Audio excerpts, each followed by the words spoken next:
शाम के 5 बजने वाले हैं और ये वक्त है सुपरहिट कार्यक्रम दंगल का। नमस्कार, आप देख रहे हैं आज तक। मैं हूं आपके साथ चित्रा त्रिपाठी। आज का दंगल भ्रष्टाचार पर चल रही सियासी तकरार पर है।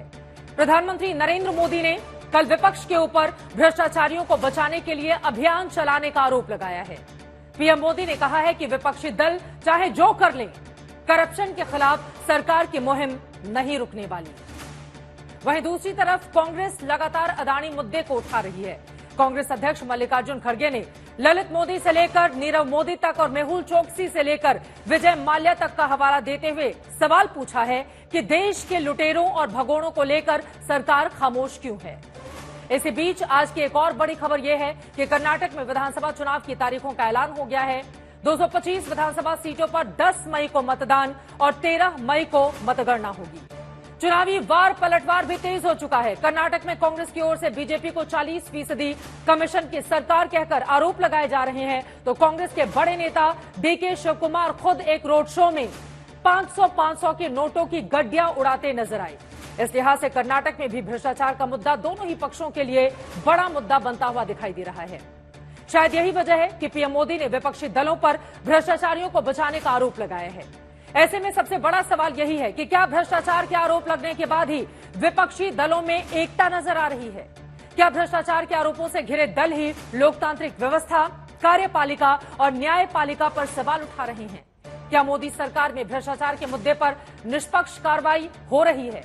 ऐसे तमाम सवालों पर आज के दंगल में बड़ी चर्चा करने वाले हैं, लेकिन उसके पहले ये रिपोर्ट देखिए। देश में बीजेपी बनाम विपक्ष की लड़ाई में पीएम मोदी ने एक बार फिर भ्रष्टाचार के मुद्दे को धार दी, तो कर्नाटक में कांग्रेस ने 40% वाली सरकार का शिगुफा उछालना शुरू कर दिया। इसी वार पलटवार के बीच कर्नाटक के मंडिया में कांग्रेस नेता डीके शिव कुमार ने नोटों की बौछार कर दी।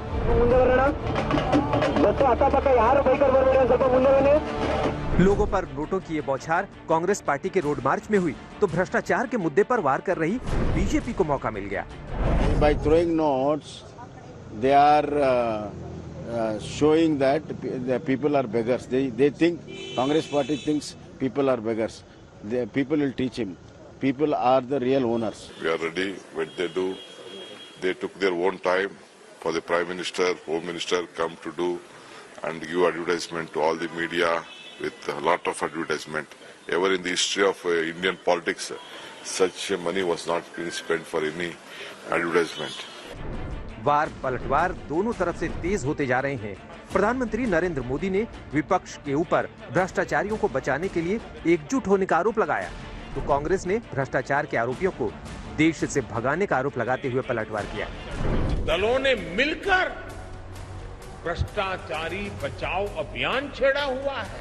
भ्रष्टाचार में लिप्त जितने भी चेहरे हैं, वो सब एक साथ एक मंच पर आ रहे हैं। भ्रष्टाचारी तो वो खुद है। एक लुटेरे लोगों को, जो लोग भगोड़े हैं, यहाँ के पैसे लेके गए हैं, बैंक लूटे हैं, कर्जा यानी इंडस्ट्रीज के नाम पे, इन्वेस्टमेंट के नाम पे चंद लोग बैंकों से, LIC से पैसे उठाकर अपनी संपत्ति बढ़ा रहे हैं और चंद लोग तो भाग जा रहे हैं। अब जब हम इतना सारा करेंगे तो कुछ लोग तो नाराज होंगे ही होंगे, वो अपना गुस्सा भी निकालेंगे, लेकिन इनके झूठों आरोपों से न देश झुकेगा, न भ्रष्टाचार के विरुद्ध कार्रवाई थमने वाली। वो उल्टा हमको बोल रहे हैं सारे अपोजिशन के लोग भ्रष्ट हैं अपने भ्रष्टाचार छुपाने के लिए। अरे आप तो बड़े बड़े चोरियां करके उनको डिफेंड करते जा रहे हैं और दूसरों को आप चोर बोल रहे हैं। राष्ट्र का रोड पार्टी ऑफिस के रूप में याद होगा। हालांकि पीएम मोदी ने जब विपक्ष की एकजुटता को लेकर विपक्ष पर वार किया, तो बिहार से नीतीश कुमार की भी प्रतिक्रिया आई। देखिए न, क्या बोलते हैं वो, क्या नहीं बोलते हैं, उनकी आदत। विपक्ष के अधिक से अधिक लोगों की एकता मेरी इच्छा है ना। कांग्रेस ने देरी कर दी क्या सर? अब तो वेट ही कर रहे हैं ना, हम इंतजार कर रहे हैं। उनके सब लोगों को तो कह दिए कि आप देख लीजिए, तय कर लीजिए कि अन्य लोगों के साथ मिलकर के करना है। नीतीश कांग्रेस से साथ चाहते, लेकिन कांग्रेस के दुर्दर्द से ही दूर रहना चाहते हैं। राहुल गांधी की सदस्यता के मुद्दे पर नीतीश ने बोलने से मना कर दिया, जबकि कांग्रेस पार्टी पूरे देश भर में रोज संसद से लेकर सड़क तक राहुल गांधी के मुद्दे को लेकर तरह तरह से विरोध प्रदर्शन कर रही है। ये और बात है कि विपक्षी दलों को साथ लाने के लिए कांग्रेस लगातार अदानी मुद्दे को लेकर भ्रष्टाचार के सवाल उठा रही है। संसद में रोज की कार्यवाही शुरू होने से पहले विपक्षी दलों की बैठकें हो रही हैं। सरकार को घेरने के लिए रणनीति बन रही है और इस रणनीति का असर ये है कि बजट सत्र में संसद की कार्यवाही में लगातार व्यवधान हो रहा है। यही वजह है कि पीएम मोदी ने अब इस व्यवधान का ठीकरा विपक्षी दलों पर फोड़ा और उनके ऊपर भ्रष्टाचारियों को बचाने का आरोप लगाया है। आज तक के भ्रष्टाचार पर एक्शन से क्या एकजुट हो गया है विपक्ष? कई ऐसे सवाल हैं जिसको लेकर दंगल में चर्चा करने वाले हैं। खास मेहमान जुड़ चुके हैं, उनका परिचय आपसे करवा देती हूं। केसी त्यागी जी हमारे साथ मौजूद हैं, फॉर्मर एमपी हैं, आप राज्यसभा के सीनियर लीडर जेडीयू के हमारे साथ मौजूद हैं। Ajay Upadhyay ji spokes person Congress party के इस वक्त नोएडा स्टूडियो में हमारे साथ जुड़ चुके हैं। आनंद दुबे जी स्पोक्स पर्सन शिवसेना के भी हमारे साथ जुड़े हुए हैं। प्रोफेसर संगीत रागी जी आरएसएस के जानकार, पॉलिटिकल एनालिस्ट स्टूडियो में हमारे साथ जुड़े हुए हैं और बस कुछ ही पलों में हमारे साथ मौजूद रहेंगे सुधांशु त्रिवेदी जी, राज्यसभा के सांसद और राष्ट्रीय प्रवक्ता भारतीय जनता पार्टी के। लेकिन केसी त्यागी जी, शुरुआत आपसे ही करते हुए, मौजूदा वक्त में भ्रष्टाचार के मुद्दे पर दोनों ही पक्षों की ओर से वार पलटवार देखा जा रहा है। चाहे बीजेपी की ओर से प्रधानमंत्री ने करारा हमला बोला हो या फिर इधर से अडानी के मुद्दे को उठाते हुए लगातार कांग्रेस पार्टी हमला कर रही है। लेकिन क्या यह भी बात सच है कि विपक्षी दलों पर, खासतौर से कुछ ऐसे चेहरों पर ईडी सीबीआई की जो कार्रवाई तेज हुई है भ्रष्टाचार के मामलों को देखते हुए, इसी वजह से विपक्ष एकजुट हो गया है भ्रष्टाचारियों को बचाने के लिए, जैसा कि पीएम मोदी की ओर से कहा जा रहा है?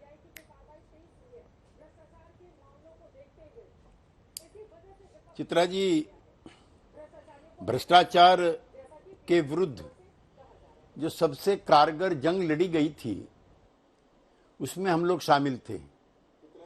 उसमें भाजपा उस समय की जनसंघ थी, वो भी शामिल थे। हम लोग सोशलिस्ट लोग वो भी शामिल थे, जो जयप्रकाश नारायण के नेतृत्व में लड़ी गई।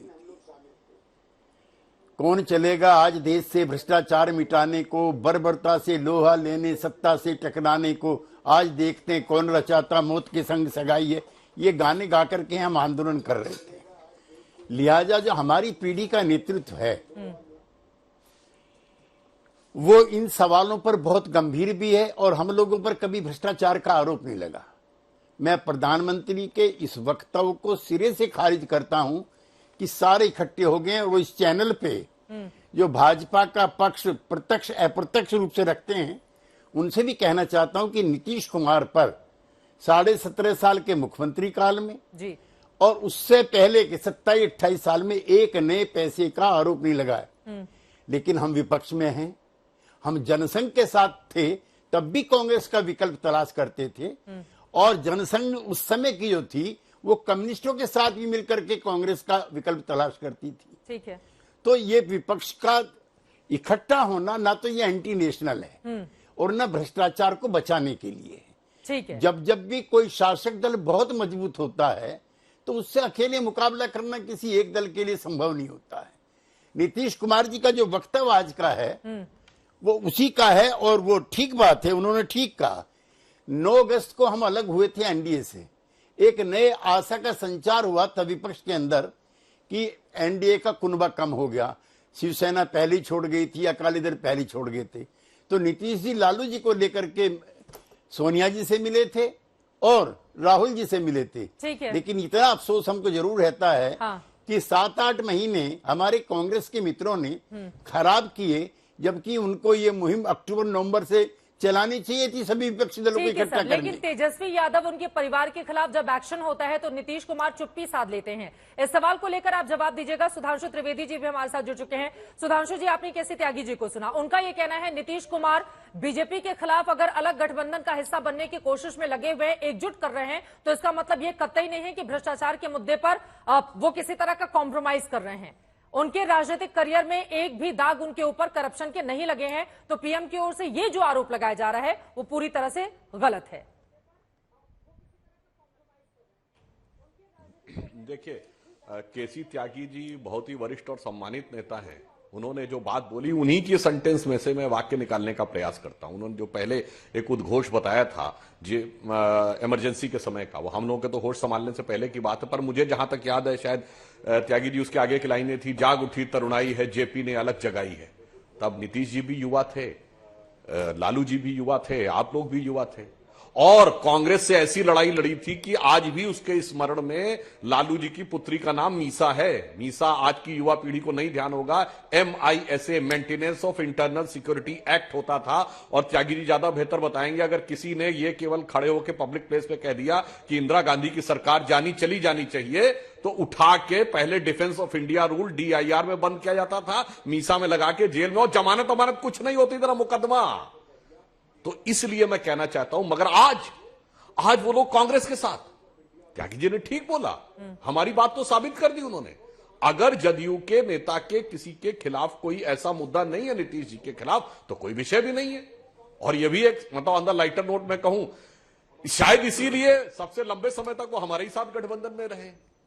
जो होता ना, birds of same feather flock together, ठीक है, आज वो जो भी है जिसके भी साथ है उसके कारण से अलग एक परिस्थिति है बिहार में। पर एक बात मैं सिर्फ ये कहना चाहता हूं, देखिए प्रधानमंत्री जी ने इसलिए सही कहा है कि जितने दल हैं आज हम पे आरोप लगा रहे हैं कि साहब हमारी सरकार आने के बाद ऐसा ऐसा हुआ, एक दल का नाम हमारे सारे विपक्षी बता दें जिसपे पिछले 25 या 30 या 35 सालों में उनके नेताओं पे भ्रष्टाचार के मुकदमे न चले हों, कोर्ट कचहरी के चक्कर न काटने पड़े हों, और एजेंसियों ने उनके खिलाफ जांच न की हो। ये बताइए 2014 से पहले कांग्रेस के खिलाफ 2G घोटाला, कॉमनवेल्थ घोटाला, कोयला घोटाला, वो सब तो चले, ठीक है। श्री PV नरसिम्हा राव देश के पहले प्रधानमंत्री थे जो प्रधानमंत्री पद से हटने के बाद भ्रष्टाचार के मामलों में उन्हें अदालत में खड़े होना पड़ा।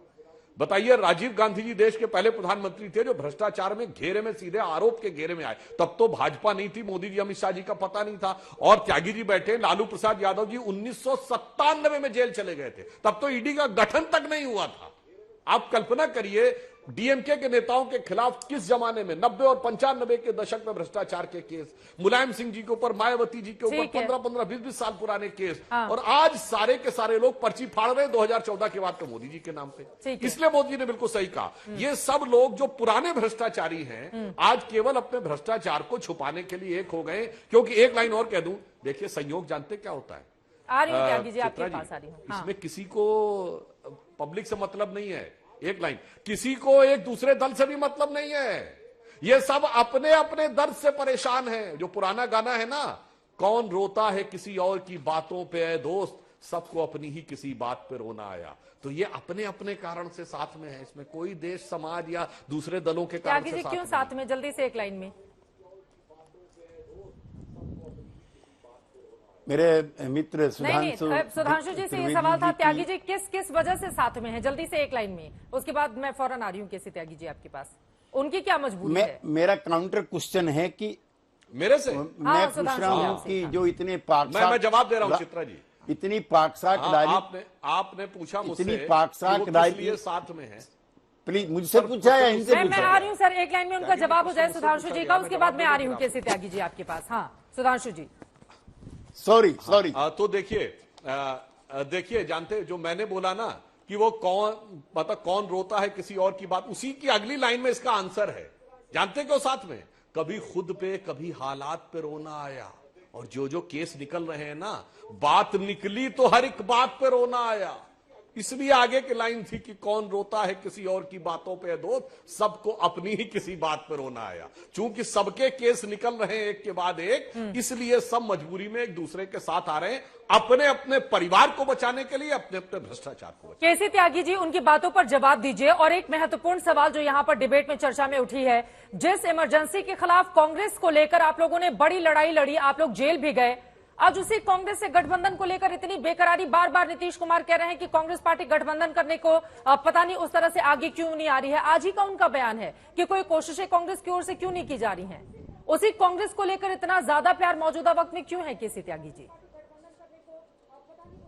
हम तो चित्रा जी सभी प्रकार के और सभी जगहों के भ्रष्टाचार के खिलाफ हैं, लेकिन मेरे मित्र त्रिवेदी जी को विपक्ष के जो नेता हैं उनके तो भ्रष्टाचार दिखते हैं, लेकिन हेमंत शर्मा जी का, यदि येदियुरप्पा जी का, शुभेंद्र अधिकारी जी का, नारायण राणे जी का और मुकुल बनर्जी जी का, अगर ये लोग विपक्ष में थे तो भ्रष्टाचारी थे, और अब इनके पार्टी में आ गए हैं। और मैं आपसे आपके मंच पे कहना चाहता हूं, जो भी विपक्ष का नेता आज विपक्ष को छोड़ करके जिन पे भ्रष्टाचार के आरोप लगे हों, वो आज बीजेपी में आ जाए तो पाक दामन हो जाएगा।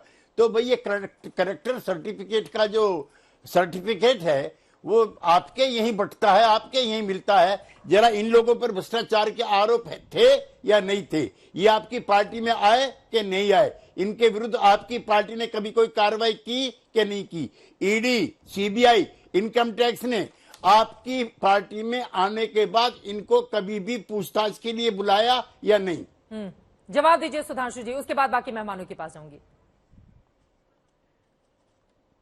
देखिए, बिल्कुल साफ जवाब देते। पहली बात मैं स्पष्ट कहना चाहता हूं, जो केसी त्यागी जी ने कहा आप जवाब दीजिए, तो मैं कहना चाहता हूं भाई हमारे विपक्षी दलों का तो स्टैंड है कि ऐसा कोई भ्रष्टाचार था ही नहीं। वाटर घोटाले पे कांग्रेस का स्टैंड है, जिसके लिए आप हेमंत बिश्व शर्मा पे आरोप लगाया था हम लोगों ने, ईमानदारी की बात कह रहे हैं। वो कहते हैं ऐसा कोई भ्रष्टाचारी नहीं था, शारदा जैसा कोई स्कैम था ही नहीं। मगर हमें अगर शक है और हमने कार्रवाई शुरू की है, तो मैं ईमानदारी से कह रहा हूं, एक नेता बताइए जिसके खिलाफ हमने केस विड्रॉ कर लिया हो, या केस समाप्त कर दिया हो, या उन्होंने प्रोसीडिंग फिनिश करके फाइनल एफआर रिपोर्ट लगा दी हो। ठीक वैसे ही जैसे यूपीए की सरकार के समय में, जिस समय 2G घोटाले पे पब्लिक अकाउंट कमेटी की रिपोर्ट जिन 3 दलों ने सबमिट नहीं होने दी थी, डीएमके, सपा, बसपा, एक सप्ताह के अंदर सबके केस विड्रॉ हो गए थे। कोई जाके चेक कर ले, 2013 ऑल केसेस क्लोज, फिनिश। इसलिए मैं कह रहा हूं हमने किसी और, अन्यथा हमारे कांग्रेस के मित्र जवाब दे दें कि यदि वो घोटाला उसे मानते हैं तो उन्होंने अपने लोगों पे क्या कार्रवाई की। ये तो बड़ा विचित्र है। आप ऑफिशियली कहते हैं घोटाला नहीं, और जब दूसरी तरफ कोई चला जाए जी ये तो घोटाला है, तो तय कर लीजिए ना घोटाला है या नहीं। ठीक है, केसी त्यागी जी जल्दी से, उसके बाद अजय जी मैं फौरन आपके पास। ठीक है सुधांशु जी, आपने ना केस वापिस लिए और ना ईडी की, सीबीआई की ताबड़तोड़ जो छापे पड़ रहे हैं, इनसे एक बार भी पूछताछ अगर आपकी पार्टी में होने आने के मैं चूंकि रिकॉर्ड लेके बैठा हुआ हूं, इसलिए आप विद्वान आदमी, इसलिए आपसे कह रहा हूं, एक बार भी ईडी ने, एक बार भी सीबीआई ने, एक बार भी इनकम टैक्स ने इनसे पूछा कि जो मुकदमे उस दौरान चल रहे थे उसका क्या हुआ? सुधांशु जी आप जवाब दे दीजिए, अजय जी फिर मैं आपके पास आ रही हूँ। और 95% ईडी सीबीआई की कार्रवाई विपक्षी दलों पर अगर चलेगी सुधांशु जी, तो आपसे सवाल पूछे जाएंगे ना कि आपकी पार्टी के सारे लोग बिल्कुल क्लीन है और बाकी विपक्षी दलों में ये सारा खोट है। देखिए, कानून हर केस को अपने अपने ढंग से डील करता है। यदि आप ये कहें कि पिछले 6 महीने में या साल भर में कोई कार्रवाई नहीं हुई, तो रॉबर्ट वड्रा से भी पूछताछ नहीं हुई है, तो मतलब क्या रॉबर्ट वड्रा को छोड़े दे रहे हैं क्या? ऐसा तो नहीं है। हर केस अपने हिसाब से चलता। और 95% की जहां तक बात है, तो मैंने पुनः कहा, एक दल का नाम बता दे जिसके ऊपर 2014 से पहले इनके नेता पे भ्रष्टाचार का आरोप कोर्ट कचहरी के चक्कर ना हो। मैं विनम्रता से पूछता हूं, एक दल का नाम बता दे, केवल आम आदमी पार्टी छोड़ के, क्योंकि वो अस्तित्व में ही 2013 में आई। मैं विनम्रता से पूछ रहा हूं, जितने लोग बैठे एक दल का नाम बता। जेडीयू साहब, हमारे जेडीयू 30 सालों की बात कर रहा हूं। जेडीयू आप हमारे साथ थे, कोई आरोप भ्रष्टाचार का नहीं लगा। सर 2014 पहले आप हमारे साथ थे, 17 साल तक, इसीलिए नहीं था। कदली सीप भुजंग मुख स्वाति एक गुण 3, जैसी संगति बैठी है वैसे ही गुण दीन। सर कई बार नेता जब मुस्कुराते हैं ना, तो आगे न जाने कौन सी खिचड़ी पकती है, इसके बारे में बता पाना बड़ा मुश्किल हो जाता है। और आज कौन किसके साथ है, कल कौन किसके साथ चला जाएगा, ये कहना भी बहुत मुश्किल होता है। अब चर्चा के दायरे को आगे बढ़ाते हुए अजय उपाध्याय जी, सीधे आपके पास आते हुए, कांग्रेस से जुड़ा ये सवाल। प्रधानमंत्री का सीधा कहना है कि जब जब भाजपा आती है तब तब भ्रष्टाचार भागता है। एक आंकड़ा भी उनकी ओर से दिया गया, पीएमएलए के तहत कांग्रेस की सरकार 2004 से 2014 तक 5000 करोड़ रुपए की संपत्ति वो जब्त करती है। लेकिन मोदी सरकार के आ जाने के बाद पिछले 9 सालों में 1,10,000 करोड़ से अधिक की संपत्ति जब्त की गई है। ये कार्रवाई तो अप्रिशिएट करने वाली है ना। चित्रा जी, पहली बात की जितनी ये संपत्ति की आपने चर्चा की है, आप देखिएगा कि फाइनल अटैच कितना किया है। फाइनल अटैच लगभग 6000 करोड़ का है, जो वही है आंकड़ा जो पुरानी सरकारों का आंकड़ा है। हाँ, ये जरूर है, पीएम प्रताड़ना योजना जो पार्ट 2 अब चल रहा है, बड़े मुस्कुरात मासूमियत से बोल रहे थे हमारे माननीय श्रीमान सांसद महोदय सुधांशु जी, और उनकी इस मासूमियत के साथ साथ मुझे दिख रहा था प्रधानमंत्री की वो कला जो है, उनका आर्ट है। सुनिए ना, हाँ, आजकल वही चल रही है। वो जो कल महाघोटाला हो रहा है पूरे देश में, उस महाघोटाले पे 100 प्रश्न हम लोगों ने किए, एक प्रश्न का जवाब अभी तक नहीं आया। एक व्यक्ति को बचाने के लिए मित्र बचाओ योजना के तहत ये जो है सारी नाटक नौटंकी कलाकारिता दिख रही है पूरे देश में। मैं पूछता हूं, राहुल गांधी जी पर जो प्रश्न वो कर रहे हैं, उन पर आप जितना भी आप प्रताड़ना करना है कीजिए। वो सच बोल रहे हैं, रोको उसे। ये भ्रष्टाचारियों की कहीं ना कहीं जड़ें खोद रहे हैं, रोको उसे। लेकिन ये भ्रष्टाचारी जितने लोग हैं, इनके साथ जो भी हैं, चाहे हेमंत शर्मा बिस्वा से लेकर सबसे आपने पूछा, आ शुभेंदु जा शुभेंदु, आ मुकुल जा मुकुल, आ राणे जा राणे, सब ठीक है। लेकिन एक व्यक्ति पर कोई कार्रवाई नहीं हुई। हाँ, ये जरूर कर रहे हैं, अभी केस चल रहा है। कितनी बार आपने उस पर डिबेट किया है इन लोगों पर, जब ईडी और सीबीआई गई है? पूरा देश देख रहा है। देखिए, ये दिखावा नहीं चलेगा। 40% हमारे आंकड़े लेकर आए नहीं इन मुद्दों पर इसलिए क्योंकि वैसा कोई केस आपके सामने आया ही नहीं। ईडी सीबीआई उनके यहाँ गई ही नहीं। आप डिबेट कैसे करती? मजबूरी आपकी है, जाएगी जिसके यहाँ उसी पर करती है। तो ये सरकार जब भेज नहीं रही है, और 40% कमीशन की सरकार, अभी भाजपा के एमएलए सरेआम नोट के गड़ियों के साथ पकड़े जाते हैं। क्या ईडी सीबीआई गई? एक चपरासी में पूछता हूं, अडानी के घर एक चपरासी, सुधांशु जी एक चपरासी अडानी के आसपास, उसके घर के दरवाजे के आसपास सीबीआई का या ईडी का भेजा होता, तब मैं जानता कि आप भ्रष्टाचार विरोधी। ठीक है, सुधांशु जी जवाब देंगे, लेकिन उसके पहले 10 सेकंड से मेघालय में अभी तो पानी पी करके प्रचार में प्रधानमंत्री जी और गृह मंत्री जी लगे हुए थे। हुआ क्या? इतने बड़े भ्रष्टाचारी के साथ सरकार बना ली। ये सत्ता बचाओ योजना के तहत आप सारा काम कर रहे हैं, और दूसरे की छवि बिगाड़ो और अपनी छवि बनाओ। देश देख रहा है और समय पर यह देश जवाब देगा आपको। संगीत रागी जी, उनकी बातों पर जवाब दीजिए। वो कह रहे हैं पीएम प्रताड़ना योजना चल रही है इस वक्त देश में विरोधी दलों के खिलाफ। देखिए, राहुल गांधी भ्रष्टाचार के खिलाफ लड़ाई लड़ रहे हैं, एक अच्छी व्यवस्था के लिए लड़ रहे हैं। ये सारे तर्क मान लिए जाते।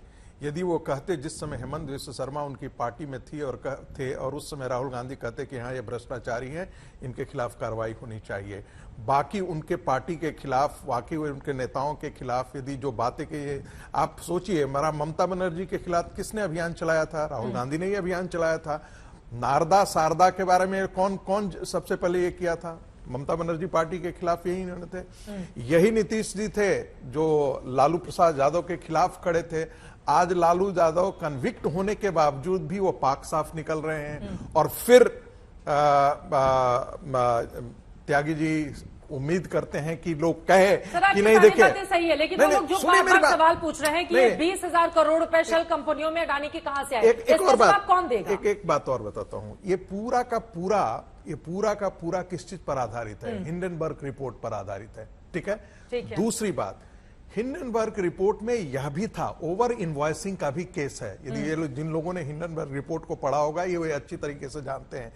3 दिन पहले चित्रा जी, 3 दिन पहले ओवर इनवॉइसिंग के मुद्दे पे, जिसका हिंडनबर्ग रिपोर्ट में भी जिक्र है, सुप्रीम कोर्ट ने डिसमिस किया है उस केस को और अडानी के पक्ष में निर्णय दिया है। ये 3 दिन पहले की घटना है। कल भी रिपोर्टिंग हुई है इसकी, कल अखबार में रिपोर्टिंग हुई है, इकोनॉमिक टाइम्स में रिपोर्टिंग हुई है। मेरा कहना यह है कि एक जिसका अपना ही इतिहास ड्यूबियस है, उस रिपोर्ट को आप भारत में लाकर के आप भारत के पूरे कॉर्पोरेट घराने को आप चोर घोषित करने की जो परंपरा, हम अपनी बात खत्म कर लेंगे, आप अपनी जगह बोल लीजिएगा। मुझे लगता है इस पर थोड़ा बचना चाहिए। दूसरी बात, कांग्रेस की तरफ से अजीब अजीब तर्क दिया जा रहा है, आपने डिफेंस सेक्टर में, कोल में, एयरपोर्ट में। अरे भाई, क्या इजरायल ने जब दिया तो वो अपने नेशनल इंटरेस्ट को प्रोटेक्ट नहीं कर रहा था? यदि माइंस में, पोर्ट में यदि ऑस्ट्रेलिया दे रहा है अडानी ग्रुप को, इजरायल दे रहा है, ये तो बड़े डेवलप्ड कंट्रीज हैं, अपने इंटरेस्ट को बेहतर तरीके से जानते हैं। यदि इनके पास टेक्नोलॉजी, तो ये कम से कम मत बुझे। और एक बात और कहना है, लालू प्रसाद यादव के साथ कोई पार्टी जाकर के खड़ी हो और इसके बाद आप ईमानदारी का स्वांग रचे तो ये वैसा ही है जैसे अतीक अहमद को साथ लेकर के समाजवादी पार्टी करेंगे। हम तो भ्रष्टा, हम तो जो है अपराधियों के खिलाफ है, ये अपराधियों के खिलाफ नहीं हो सकता है। लेकिन पहले अजय जी, उसके बाद में सीधे शिवसेना के प्रवक्ता हमारे साथ जुड़े हैं, उनके पास जाऊंगी। संगीत रागी जी आरएसएस के समर्थक हैं और उसके लिए विश्लेषण का काम करते हैं। आज अडानी के लिए भी इन्होंने विश्लेषण किया, मुझे बड़ा अच्छा लगा। कम से कम अडानी का एक प्रवक्ता तो यहाँ बैठा, आज तक अडानी का प्रवक्ता नहीं बैठ पा रहा था, आप लोगों को भी दिक्कत हो रही थी। अब इनको बैठाइए लगातार। हाँ, मैं भी पॉलिटिकल साइंस ही पढ़ाता हूँ, इसलिए मुझे भी इसकी सूचना है कि क्या बात करनी चाहिए। जिस तरह से आपने बात की है, सेल कंपनी इंडियन एक्सप्रेस ने इसको छापा है कि कैसे सेल कंपनी विनोद अडानी के माध्यम से आती है और कैसे उसमें एक कोई चाइना का व्यक्ति है जो उसमें इन्वॉल्व है और उस पर आज तक कोई कार्रवाई नहीं होती और डीआरओ और डीआरडीओ और इसरो में वो पैसा लग रहा है। कौन है उसका? क्या ये जवाब नहीं देना चाहिए? ये पूछने वाला राष्ट्रद्रोही हो जाता है, पूछने वाले पूछने वाले पर कार्रवाई हो जाती है। ये कौन सा कानून चल रहा है इस देश में? पूछने वाले के कारण नहीं हुआ है, राहुल गांधी का व्यक्तिगत अहंकार। और जब आप में योग्यता नहीं हो और जब आपको दायित्व दे दिया जाए तो आप उसी भाषा का प्रयोग करेंगे, गाली गलौज की भाषा का, जो राहुल गांधी करते रहे, जिसको हैबिचुअल ऑफेंडर है। दूसरी बात, यही कांग्रेस पार्टी थी और मल्लिकार्जुन खड़गे थे जिन्होंने कहा था कि जेपीसी या सुप्रीम कोर्ट, ये दोनों नहीं आप चलवा दे, मैं छोड़ दूंगा, मैं बोल रहा हूँ। लेकिन सुप्रीम कोर्ट, लेकिन आप सोचिए क्या होना चाहिए, 10 सेकंड क्या हुआ है जरा इसको बताइए। रेगुलेटरी फ्रेमवर्क की बात हुई है, ये नहीं बात हुई है सर, मुझे बोल लेने दीजिए। अडानी पर चर्चा होगी सर, मुझे बोल लेने, अडानी और मोदी जी के संबंधों पर चर्चा होगी। बात रखेंगे, बाकी लोग इंतजार कर रहे हैं, प्लीज एक एक करके, तू तो मैं परेशानी नहीं बनाते, एक एक करके जवाब देते हैं प्लीज। ठीक है। लेकिन अडानी के मुद्दे को अगर विपक्ष उठा रहा है, देखिए एक सरकार का ये काम है ना, फ्लोर पर बुलाकर सभी को बातचीत करे, गतिरोध खत्म करे, बीच का कोई रास्ता निकाले। संसद की कार्रवाई चलेगी नहीं, कामकाज ठप पड़ा रहेगा, यहाँ पर हंगामा ही सर बढ़ता रहेगा। देश में कामकाज आगे कैसे बढ़ेगा, ये भी तो सवाल है। चित्रा जी, और विपक्षी दलों को भी वही जनता चुनती है। चित्रा जी, अगर कुछ संसद में बैठे हुए ये आप वही वाला तर्क दे रहे हैं जो अनुराग भदौरिया कहते हैं। बिल्कुल हम आपसे बात कम से कम इस बात से उनकी इस बात से आप इत्तेफाक रखेंगे ना। सुन लीजिए, देखिए, जब सुप्रीम कोर्ट ने जांच की कार्रवाई शुरू की, उसके बाद क्या ये वाजिब है कि कांग्रेस का मीडिया सेल का हेड आकर के कहे कि इसमें रफा दफा किया जाने वाला है, इसमें कुछ नहीं निकलने वाला है? अरे आपको किस संस्था पर विश्वास है? संगीत रागी जी की ये बात तो सही है ना उपाध्याय जी। देखिए, देश के हर संस्थाओं पर सवाल खड़े कर देना, इससे राहुल गांधी से उम्मीद करें जो कैबिनेट का वोट आदमी फाड़ देता हो। संगीत जी जो बात कर रहे हैं ना, पढ़ा लिखा यदि इस तरह की बात करे, इन्हें यही समझ नहीं है कि वो सुप्रीम कोर्ट ने क्या कानून, किस लिए वो कमेटी बनी है, वो रेगुलेटरी फ्रेमवर्क के लिए बनी है। अडानी और मोदी जी के रिश्तों का कैसे विदेश जाते हैं, कैसे 8 बिलियन 140 बिलियन हो जाता है, कैसे देश घूम घूम करके व्यक्ति को प्रमोट किया जाता है। आनंद दुबे जी को मैं शामिल करना चाहूंगी। ठीक है, उद्धव ठाकरे गुट से हमारे साथ, ठीक है सर, हो गई आपकी बात, हो गई। मैं आ रही हूँ सुधांशु जी आपके पास, एक बार आनंद दुबे जी की बात हो जाए। आनंद दुबे जी, लेकिन कुल मसले पर किसी भी संस्था पर सवाल खड़े कर दिए जाएं, क्योंकि उद्धव ठाकरे वाले मामले में हमने देखा चुनाव आयोग की विश्वसनीयता को लेकर भी आप लोगों की ओर से बार बार सवाल पूछे गए। उसके पहले ईवीएम, आज ही जब मुख्य चुनाव आयोग की ओर से प्रेस कॉन्फ्रेंस की जा रही थी कर्नाटका इलेक्शन को लेकर, तो उनकी ओर से मजाकिया लहजे में इस बारे में जिक्र किया गया कि कम से कम तीनों राज्यों के जो रिजल्ट आए हैं पूर्वोत्तर के, उसको लेकर किसी ने ईवीएम पर क्वेश्चन नहीं किए। ये बात तो सच है ना कि अपनी सहूलियत के हिसाब से समय समय पर संस्थाओं पर सवाल खड़े कर दो, जहां जीतो वहां आपकी जीत और जहां हारो वहां पर संस्था कटघरे में। आनंद दुबे जी, चित्रा जी, ये भी इनसे पूछ लीजिएगा कि सावरकर पर राहुल गांधी ने अपना स्टैंड बदल लिया है, कांग्रेस पार्टी ने स्टैंड बदला या नहीं? और सावरकर पर भी आनंद दुबे जी आज मुलाकात भी है, बोलिए। हाँ, चित्रा जी नमस्कार। देखिए, ये हमारा उद्देश्य नहीं है, ये हमारी विचारधारा नहीं है बदलने की, ये भारतीय जनता पार्टी की है। जो इनके साथ जाता है वो हो जाता है चमत्कारी, और जो इनके खिलाफ जाता है वो हो जाता है भ्रष्टाचारी। अब देखिए कि हम 1990 से करीब करीब 30 वर्ष इनके साथ रहे, तो हम बहुत चमत्कारी पार्टी रहे, बहुत चमत्कारी दल रहे। लेकिन जैसे ही हम इनसे दूर गए, इनके विरोध में गए, इन्होंने भ्रष्टाचार का आरोप लगा दिया।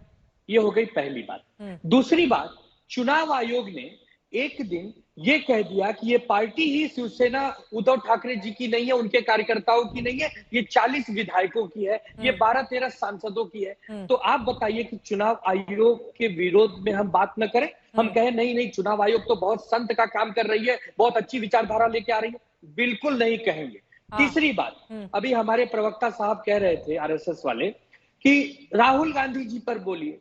अरे मेरे भाई, हम तो पहली पार्टी है जो महागठबंधन में होने के बावजूद भी अपनी आपत्ति जताते हैं। हमारे महापुरुषों का कोई अपमान करता है तो हम इसके खिलाफ बोलने का साहस करते हैं और उनको भी मानना पड़ता है। उन्होंने भी कहा है कि अगर आपकी भावना को ठेस पहुंचती है तो हम ऐसी कथनी नहीं करेंगे, ऐसी बात नहीं करेंगे, क्योंकि हमारा सबका मकसद है इस समय क्या एनसीपी के नेता जो जेल में हैं वो भी सावरकर के खिलाफ बोलते थे, लेकिन तब तक उनके साथ आप सत्ता का सारा मजा चख रहे थे। अरे प्रभु, हमारी बात करिए ना, एनसीपी के प्रवक्ता से एनसीपी की बात करिए, हमारा स्टैंड पूछिए। नहीं, उस समय उद्धव जी मुख्यमंत्री थे। वीर सावरकर जी के उस समय उद्धव जी मुख्यमंत्री थे। आज उद्धव जी में हृदय परिवर्तन हो रहा है। जी हमारे देवता हैं, वीर सावरकर जी हमारे महापुरुष हैं। आप लोग जो नकली बात करते हैं, जो अफजल गुरु के मजार पर जाकर के ये समझना बड़ा कठिन हो जाएगा कि वीर सावरकर के मुद्दे पर आप कह रहे हैं वो आपके देवता हैं और वहीं आपके सामने खड़े होकर विरोधी दल किस तरह से उनको झूठा करार देते हैं और बार बार कहते हैं मैं सावरकर नहीं कि माफी मांगूंगा। ये दोहरा चरित्र अगर एक साथ दल मिले रहेंगे तो ये कैसे चलेगा जनता के बीच में? आनंद दुबे चित्रा जी, एक मिनट, आप त्यागी इनसे, जो प्रवक्ता साहब हैं राजनीतिक विश्लेषक, इनसे पूछिए कि वीर सावरकर जी के बारे में गुरु गोलवलकर जी की क्या भूमिका रही, पूछिए अभी आप इनसे, उन्होंने क्या कहा है, उनको क्या क्या किताबें लिखी है उनके ऊपर। तो ऐसा नहीं है, इनकी कथनी करनी में अंतर है, हमारे नहीं। हमने शुरू से वीर सावरकर जी का सम्मान किया है। ठीक है, जरा भ्रष्टाचार के मुद्दे पर वापस लौटते हैं। ठीक है, वीर सावरकर पर किसी और दिन डिबेट कर लेंगे, भ्रष्टाचार के मुद्दे पर वापस लौटते हैं। ठीक है, सुधांशु त्रिवेदी जी, उन्होंने गंभीर बातें कही हैं। ठीक है, एक लाइन में अपनी बात बोलिए। बोलिए चित्रा जी, बोलिए सर। आप ये बताइए, सुधांशु भैया यहाँ बैठे हैं, हम लोग कौन से भ्रष्टाचारी हो गए भाई?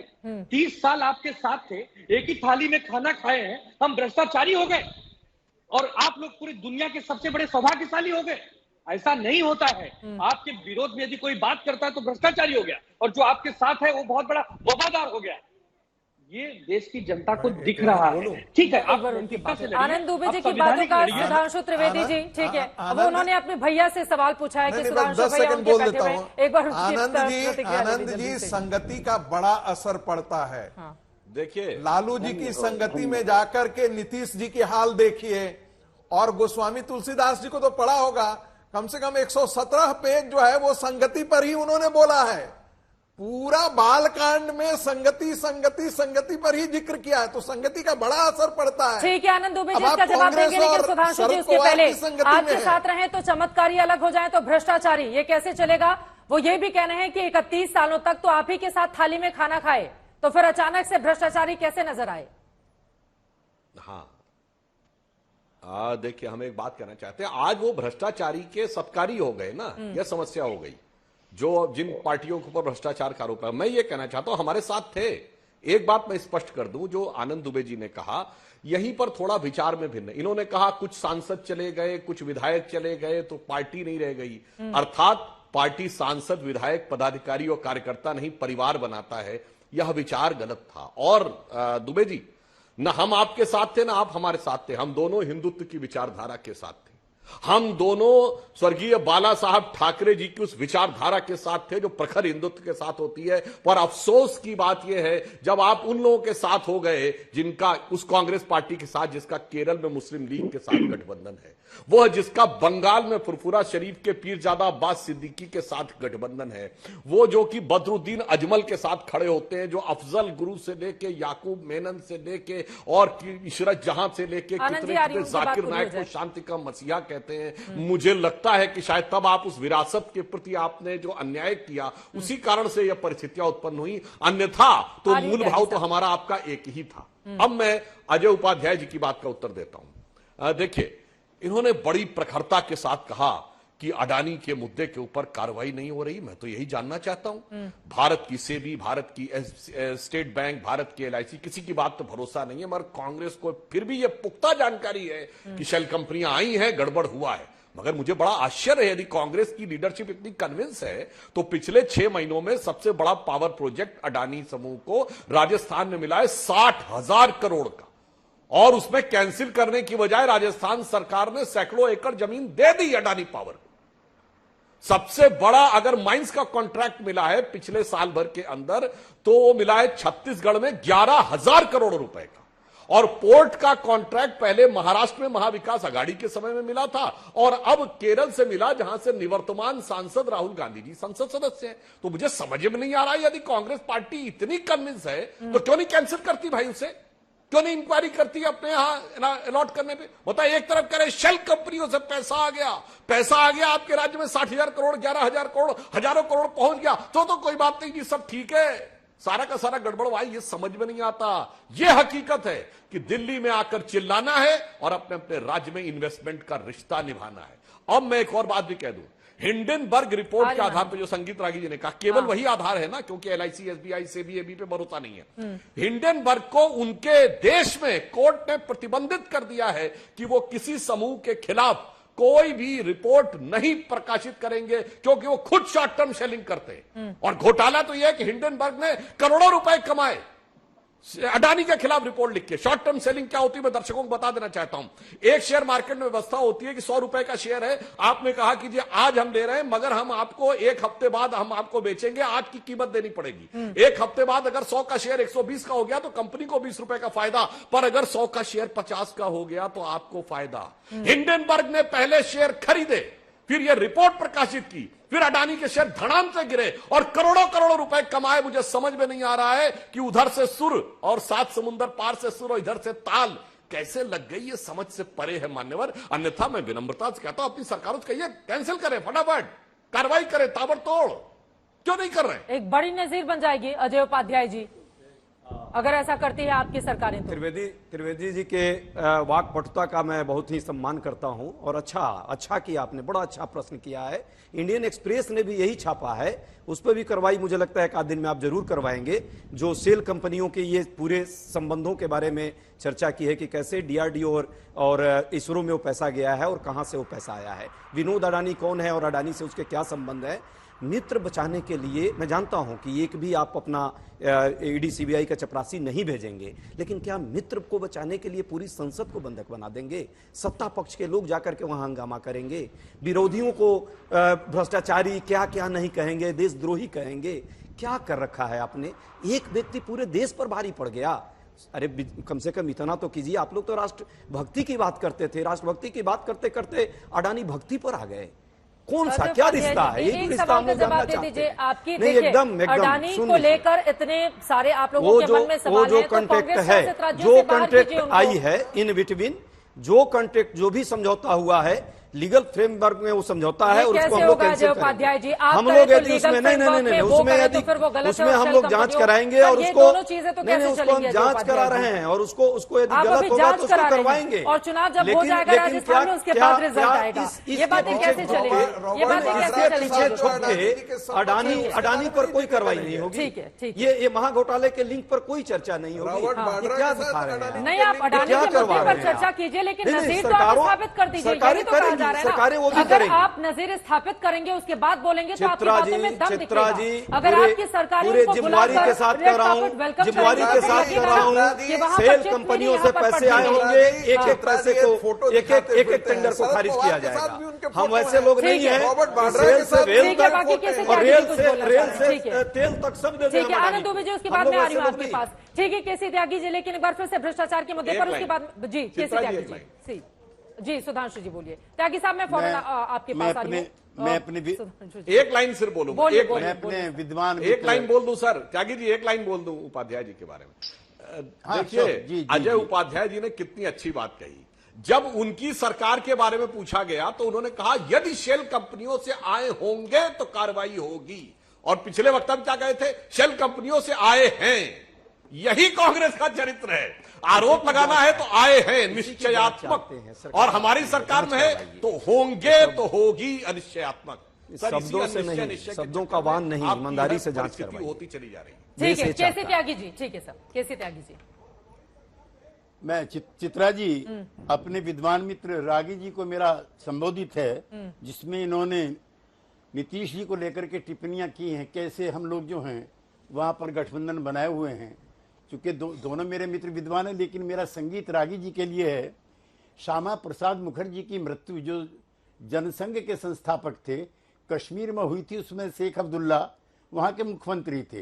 इनकी पार्टी का नारा था, जहां कुर्बान हुए मुखर्जी वो कश्मीर हमारा है। इस वक्त एक बड़ी खबर आ रही है, अमृतपाल का नया पैंतरा इस वक्त दिखाई दे रहा है। पुलिस से लगातार भागते हुए नजर आ रहा है खालिस्तान का ये शख्स अमृतपाल, और अब उसने रिकॉर्डेड वीडियो जारी किया है। भड़काऊ बातें इसमें कहता हुआ नजर आ रहा है। लोकेशन क्या है पता नहीं चल पा रहा है, लेकिन आपको एक बार सुनाते हैं अमृतपाल की ओर से इस रिकॉर्डेड वीडियो में क्या बातें कही गई हैं। 40 मिनट के रिकॉर्डेड वीडियो में जहर उगलता हुआ नजर आ रहा है। लगातार पुलिस से भाग रहा था, लेकिन अब उसका ये वीडियो सामने आया है। अमृतपाल का ये रिकॉर्डेड वीडियो आप सुन रहे थे। मैं एकदम ठीक ठाक हूं, ये कहते हुए रिकॉर्डेड वीडियो जारी करते हुए नया पैंतरा चल रहा है। ये शख्स जिसकी पुलिस सरगर्मी से तलाश कर रही है। रिकॉर्डेड वीडियो में 40 मिनट का ये रिकॉर्डेड वीडियो है। भड़काऊ बातें कहता हुआ नजर आ रहा है। मेरी गिरफ्तारी ऊपर वाले के हाथ में है, यानी कि पुलिस वालों को यहां पर सीधे धमकी भी दे रहा है। मुझ पर ऊपर वाले की कृपा है। आपको बताते चले, किसी गुरुद्वारे में सरेंडर करने की बात भी सामने आ रही थी कि वो कर सकता है, लेकिन उसके ठीक पहले उसका ये रिकॉर्डेड वीडियो देश के सामने है।